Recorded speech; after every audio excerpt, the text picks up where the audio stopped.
Peharmonisasian itu dilakukan terhadap rancangan peraturan daerah, terhadap rancangan peraturan bupati, dan rancangan peraturan wali kota. Jika itu tidak harmonis, saling tumpang tindih satu sama lain, masyarakat pasti akan bingung. Kepastian hukum pasti tidak akan tercipta.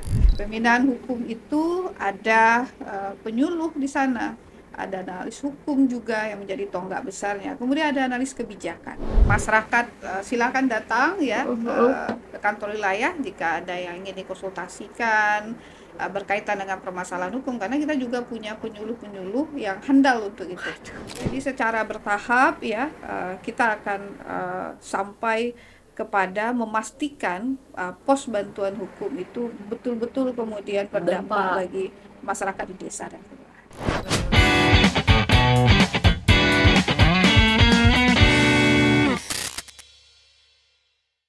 Halo Sobat Bedelau, perkenalkan saya Anissa.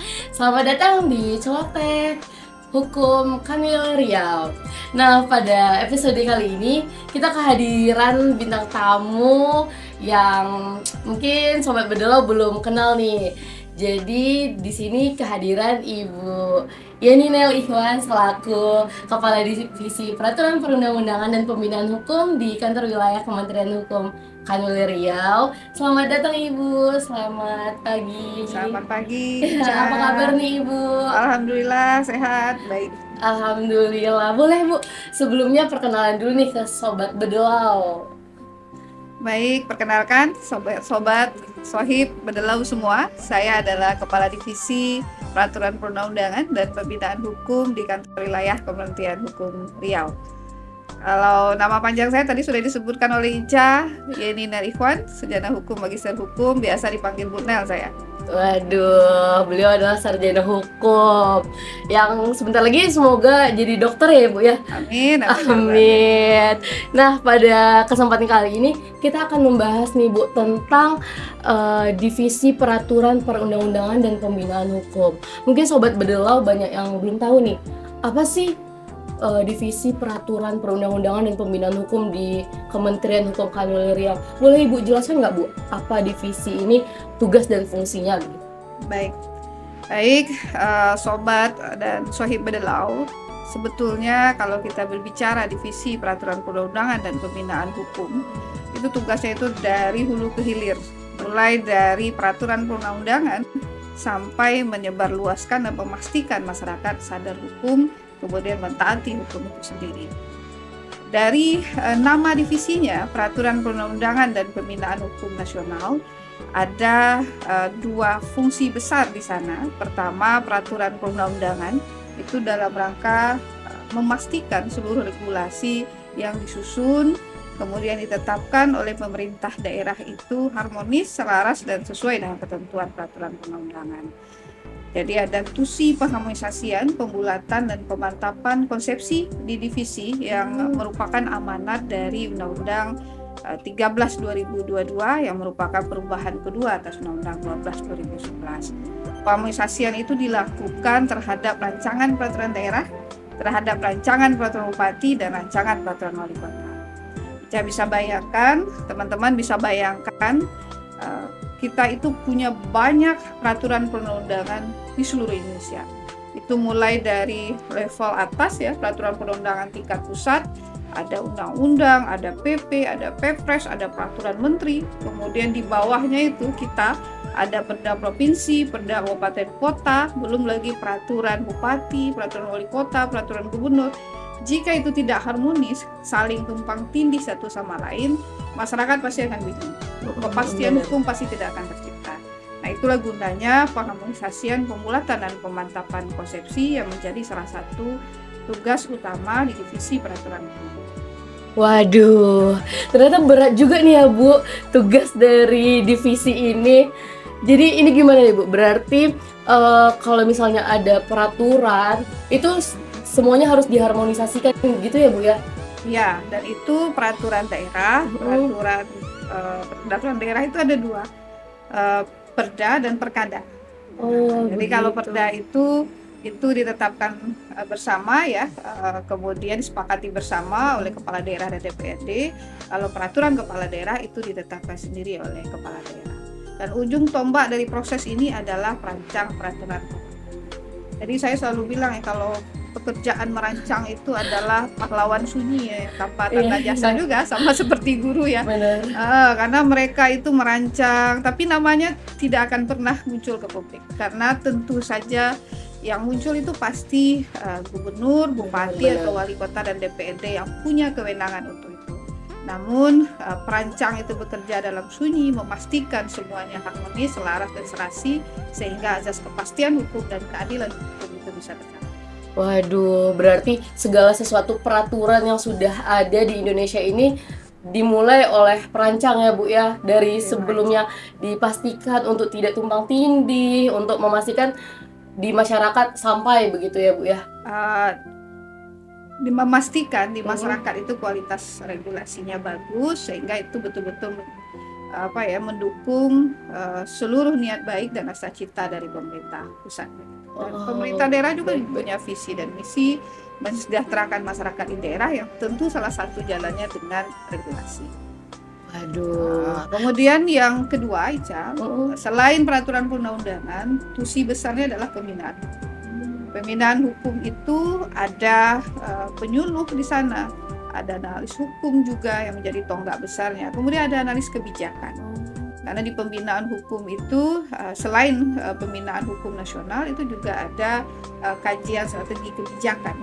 Strategi kebijakan yang memastikan bahwa kebijakan yang sudah ada itu benar. Kali perlu dilakukan evaluasi terus-menerus, sehingga kebijakan-kebijakan yang sudah dikeluarkan dievaluasi, jika itu tidak pas maka dilakukan koreksi dan perubahan.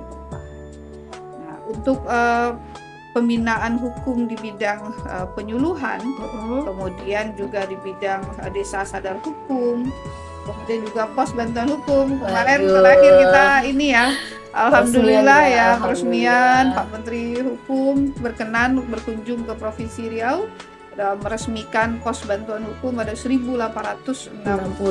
Nah, itu kolaborasi yang luar biasa itu. Benar Bu. Ya, dari semua elemen ya Bu ya. Iya. Pemerintah daerah, kementerian, bahkan sampai ke paralegal ikut andil dalam peresmian 1862 loh Sobat Bedelau. Banyak ya, dan dari 1862 ini ada 2 paralegal ya Bu ya. 2 paralegal itu di setiap pos bantuan. Jadi 3.000 lebih ya Bu ya yang dilatih. Aduh. Jadi Bu, boleh sampaikan nggak Bu ke Sobat Bedelau nih, kalau misalnya ada yang mau ditanyain nih ke divisi peraturan perundang-undangan itu gimana, terus habis itu kalau misalnya ada Sobat Bedelau yang memiliki permasalahan hukum nih Bu, ini kan di bawah divisi Ibu ya di pembinaan hukum, gimana nih Bu, apa yang harus Sobat Bedelau lakukan? Iya, nah, jadi kalau salah satu tugas dan fungsi itu di pembinaan hukum juga ada konsultasi hukum. Konsultasi hukum, jadi masyarakat silakan datang ya ke kantor wilayah jika ada yang ingin dikonsultasikan berkaitan dengan permasalahan hukum, karena kita juga punya penyuluh-penyuluh yang handal untuk itu. Jadi Riau itu sumber daya manusianya bagus banget. Bedelau ya Ibu ya. Bedelau ya. Penyuluhnya sedikit tapi keren. Waduh. Perancang juga begitu, sedikit tapi keren. Dari pandangan Ibu nih Bu, gimana sih biar masyarakat ini lebih aware terhadap hukum? Ya, jadi masyarakat itu tujuan akhirnya adalah masyarakat sadar. Sadar hukum itu berarti masyarakat itu dari hatinya itu sudah memiliki kesadaran, dan itu tentu upaya berkelanjutan yang secara terus-menerus harus kita upayakan. Ilustrasinya seperti ini, Ca. Misalnya ketika ada aturan di dalam undang-undang lalu lintas menyatakan kita wajib pakai helm, ya. Ketika kita pakai helmnya karena ada polisi, berarti kita belum sadar hukum. Benar. Takutnya sama polisi ya Bu ya. Takutnya sama polisi, tapi belum sadar hukum. Kalau tidak ada polisi, kita coba lagi helmnya. Nah, yang kita upayakan adalah sadar hukum. Itu dari hati ya. Kita sadar bahwa itu adalah kewajiban yang undang-undang bebankan pada kita, ya kita pakai dengan kesadaran itu adalah perintah undang-undang dan itu demi keselamatan kita. Nah itu baru keren. Jadi jangan pas ada di simpang ada polisi baru buru-buru cari help gitu. Jadi takutnya sama polisi. Iya, Mungkin betul. kalau misalnya Sobat Bedelau ngikutin ini, kita kayaknya menarik kembali ke pos Bankum, Bu. Pos bantuan hukum yang diresmikan kemarin. Boleh sedikit kita spill, mungkin nanti tentang peresmiannya ada di episode selanjutnya nih, Bu. Boleh dong, Bu, dijelaskan kalau tentang pos bantuan hukum ini apa sih, Bu? Jadi biar masyarakat Sobat Bedelau tahu nih, apa sih pos Bankum itu, Bu? Iya, pos bantuan hukum itu sebetulnya cita utamanya itu selaras dengan rasa cita yang disampaikan oleh Presiden. Bagaimana kemudian mendekatkan masyarakat kepada akses keadilan. Bagaimana kemudian masyarakat untuk mendapatkan akses keadilan ketika dia bermasalah dengan hukum atau mengalami sengketa atau potensi sengketa, potensi konflik ya, dia bisa langsung tahu ini nih kemana dia harus berkonsultasi, ya ke pos bantuan hukum yang ada di desa dan kelurahan. Karena itu yang paling dekat dengan kehidupan mereka. Benar-benar. Jadi mendekatkan keadilan itu dengan kehidupan masyarakat. Itu apa ibaratnya itu memastikan keadilan hadir sampai ke grassroots ke akar. Nah, pos bantuan hukum ini ada di desa dan kelurahan sehingga ketika masyarakat ada konflik, sengketa ya itu bisa diselesaikan harapannya di pos bantuan hukum. Itu baru layanannya yang ketiga. Pertama, dia ada 4 layanan di pos bantuan. Waduh, banyak ya, Bu ya. Berarti bukan cuma satu aja nih ya. Satu itu yang item yang ketiga itu. Mediasi itu. Satu duanya belum nih. Iya, satunya itu layanan informasi hukum ya. Yang kedua itu konsultasi hukum. Yang ketiga itu baru mediasi. Yang keempat itu menjembatani advokasi bagi masyarakat miskin ketika mereka bermasalah secara hukum. Jadi advokasi hukum ini akan terhubung mereka dengan organisasi bantuan. Nah, keempat itu sekarang tonggak utamanya basisnya adalah pos bantuan hukum. Kemarin kita juga sudah menggait beberapa instansi, tapi kita spill nanti ya di episode selanjutnya. Episode selanjutnya ya.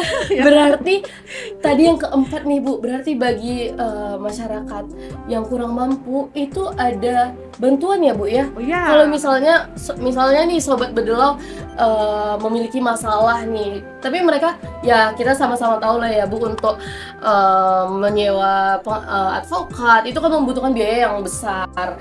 Jadi di pos bantuan hukum ini tersedia juga begitu ya, Bu ya, untuk menjembatani itu? Iya, jadi salah satu tugas dan fungsi pembinaan hukum itu salah satunya adalah memfasilitasi ya dan melakukan pengawasan terhadap bantuan hukum bagi masyarakat miskin yang dilakukan oleh organisasi bantuan hukum. Kita punya 22 organisasi bantuan hukum terakreditasi di Provinsi Riau yang kemudian siap membantu masyarakat miskin dalam penyelenggaraan bantuan hukum bagi masyarakat miskin.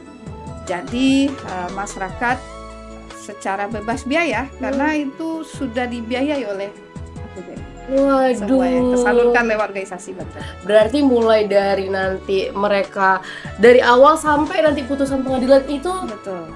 gratis, Bu? Gratis dong. Waduh, nol biaya berarti ya? Nol biaya bagi masyarakat miskin caranya. Berarti ada syarat dan ketentuan berlaku berarti ya, Bu? Iya, syarat ketentuan berlakunya masyarakat miskin. Jadi buat Sobat Bedelau yang Crazy Rich tidak diperkenankan ya, Ibu ya? Jangan, jangan. ya, jangan. Itu khusus untuk masyarakat miskin. Nah, ini secara bertahap ya, kita akan sampai kepada memastikan pos bantuan hukum itu betul-betul kemudian berdampak bagi masyarakat di desa. Tapi kembali itu the next ya, the next. Nanti kita spill di episode selanjutnya. Waduh, ini seru banget ya perbincangan dengan Ibu Kepala Divisi Peraturan Perundang-undangan dan Pembinaan Hukum. Kayaknya next bakal banyak episode-episode selanjutnya akan kita bahas nih, Bu. Mungkin tentang Divisi Peraturan Perundang-undangan dan Pembinaan Hukum kita cukupkan sampai di sini, Ibu. Terima kasih banyak, Ibu, atas waktu dan kesempatannya. Buat Sobat Bedelau, jangan lupa follow Instagram Kementerian Hukum Kanwil Riau dan jangan lupa subscribe, like, dan komen karena nanti kita bakalan buka sesi question and answer tentang semua pertanyaan Sobat Bedelau. Terima kasih, saya Anissa pamit undur diri dan Ibu. Saya Yani Dekwan, Kepala Divisi Peraturan Perundangan dan Pembinaan Hukum. Tetap semangat, kita menjaga hukum tetap tegak dan jangan lupa masyarakat sadar hukum. Sampai jumpa Sobat Bedelau di episode selanjutnya. Bye-bye.